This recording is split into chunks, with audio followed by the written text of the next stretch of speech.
নির্বাচন বিলম্বিত করার যে কোনো ষড়যন্ত্র দৃঢ়ভাবে প্রতিহত করবে সরকার, ঐক্যের উপর গুরুত্বারোপ। নূরের উপর হামলার তীব্র নিন্দা অন্তর্বর্তী সরকারের, রবিবার 3 দলের সঙ্গে বৈঠক ডক্টর ইউনূসের।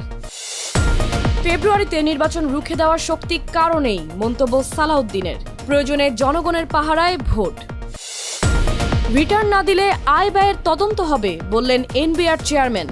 বন্ডের সব কাজ অনলাইনে করার নির্দেশ।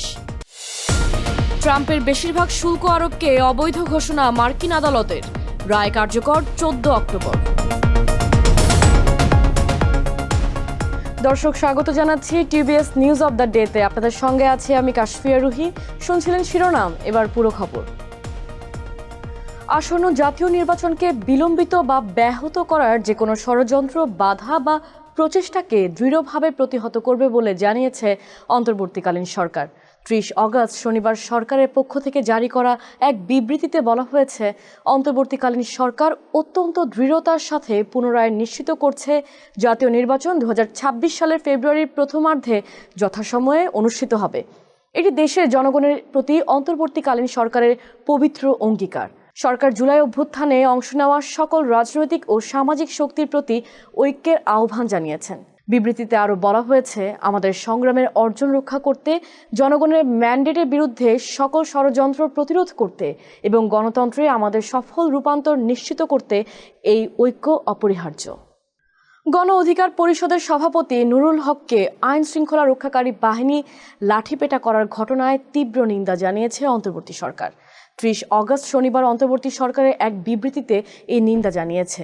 বিবৃতিতে বলা হয়, এই ধরনের সহিংসতা ন্যায় বিচার ও জবাবদিহি নিশ্চিতের ঐতিহাসিক সংগ্রামে জাতিকে একত্র করা গণতান্ত্রিক আন্দোলনের স্পিরিটের উপরেও আঘাত বলে মনে করে অন্তর্বর্তী সরকার। বিবৃতিতে আরও বলা হয়েছে, কোনো ব্যক্তি তার প্রভাব বা অবস্থান নির্বিশেষে জবাবদিহিতা থেকে অব্যাহতি পাবে না। দ্রুত ও স্বচ্ছতার সাথে বিচার নিশ্চিত করা হবে। এদিন যমুনায় এক সংবাদ সম্মেলনে প্রেস সচিব বলেন, কাল রবিবার বিএনপি, জামায়াত ও এনসিপির সঙ্গে প্রধান উপদেষ্টার বৈঠক অনুষ্ঠিত হবে। দেশের বর্তমান পরিস্থিতি ও নির্বাচন নিয়ে আগামীকাল বৈঠকে আলোচনা হবে। আলাদা আলাদাভাবে 3টি বৈঠক অনুষ্ঠিত হবে। আগামী ফেব্রুয়ারির নির্বাচন রুখে দেওয়ার শক্তি কারোর নেই বলে মন্তব্য করেছেন বিএনপির স্থায়ী কমিটির সদস্য সালাউদ্দিন আহমদ। তিনি বলেছেন, ফেব্রুয়ারির প্রথমার্ধেই জাতীয় নির্বাচন হবে, আর সেই নির্বাচন পাহারা দেবে এদেশের জনগণ। 30 অগস্ট শনিবার দুপুরে নেত্রকোনা শহরের মোক্তারপাড়া মাঠে জেলা বিএনপির সম্মেলন উদ্বোধন অনুষ্ঠানে এসব মন্তব্য করেন তিনি। পিআর পদ্ধতিতে নির্বাচনের দাবি ওঠার বিষয়ে সালাউদ্দিন বলেন, একটি রাজনৈতিক দলের সংবাদ সম্মেলন থেকে বলছে পিআর না হলে নির্বাচন হতে দেবে না। আমি ঘোষণা দিচ্ছি, আগামী 2026 সালের ফেব্রুয়ারির প্রথমার্ধে রমজান শুরু হওয়ার সপ্তাহখানেক আগে জাতীয় সংসদ নির্বাচন হবে। সেই নির্বাচন কেউ রুখতে পারবে না, সেই শক্তি কারোর নেই। যারা নির্বাচন বাধাগ্রস্ত করতে চায় তারা নানা বাহানা করছে। 11 বছর পর নেত্রকোনা জেলা বিএনপির সম্মেলন অনুষ্ঠিত হচ্ছে। ইটিআইএন থাকা সত্ত্বেও যেসব করদাতা আয়কর রিটার্ন দাখিল করেন না, তাদেরকে রিটার্ন দাখিলের জন্য নোটিশ করতে কর কমিশনারদের নির্দেশ দিয়েছেন জাতীয় রাজস্ব বোর্ড, এনবিআর চেয়ারম্যান মোহাম্মদ আব্দুর রহমান খান। একই সঙ্গে তাদের আয়, ব্যয় ও সম্পদের তথ্য সরেজমিনে তদন্ত করে আইন অনুযায়ী আয়কর আরোপ করে তা আদায়ের নির্দেশনাও দেওয়া হয়েছে। রাজধানীর আগারগাঁও রাজস্ব ভবনে 2025-26 অর্থ বছরের জুলাই মাসের রাজস্ব আহরণ পরিস্থিতি পর্যালোচনা সভায় চেয়ারম্যান এসব নির্দেশনা দেন। 29 অগস্ট শুক্রবার এনবিআরের এক সংবাদ বিজ্ঞপ্তিতে এ তথ্য জানানো হয়েছে। দেশ সিঙ্গেল উইন্ডো এবং অনলাইন আয়কর রিটার্ন দাখিলের মতো আগামী 1 মাসের মধ্যে বন্ডের সব কার্যক্রম বাধ্যতামূলক অনলাইনে করার নির্দেশও দেন এনবিআর চেয়ারম্যান।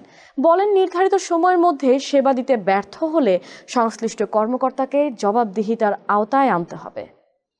মার্কিন প্রেসিডেন্ট ডোনাল্ড ট্রাম্পের আরোপ করা অধিকাংশ শুল্ককে অবৈধ ঘোষণা করেছে যুক্তরাষ্ট্রের ফেডারেল আপিল আদালত। 29 অগস্ট শুক্রবার রায়ে আদালত বলেন, শুল্ক আরোপে ট্রাম্প প্রশাসন international emergency economic powers act আইনের অপব্যবহার করেছেন। আদালত নির্দেশ দিয়েছে, অবৈধভাবে আরোপ করা বর্ধিত শুল্ক প্রত্যাহার করতে হবে। তবে ট্রাম্প চাইলে এই রায় সুপ্রিম কোর্টে চ্যালেঞ্জ করতে পারবেন। আপিল আদালত জানিয়েছে, রায় কার্যকর হবে আগামী 14 অক্টোবর থেকে। মোট 11 জন বিচারক রায় ঘোষণায় অংশ নেন। এর মধ্যে 7 জন ট্রাম্পের শুল্ক নীতিকে অবৈধ বলে রায় দেন। 127 পৃষ্ঠার রায়ে উল্লেখ করা হয়, যুক্তরাষ্ট্রের সংবিধান অনুযায়ী শুল্ক আরোপ বা প্রত্যাহারের ক্ষমতা মূলত কংগ্রেসের হাতে। দর্শক, এই ছিল আজকের টিভিএস নিউজ অব দ্য ডেতে। এতক্ষণ সাথে থাকার জন্য ধন্যবাদ সবাইকে।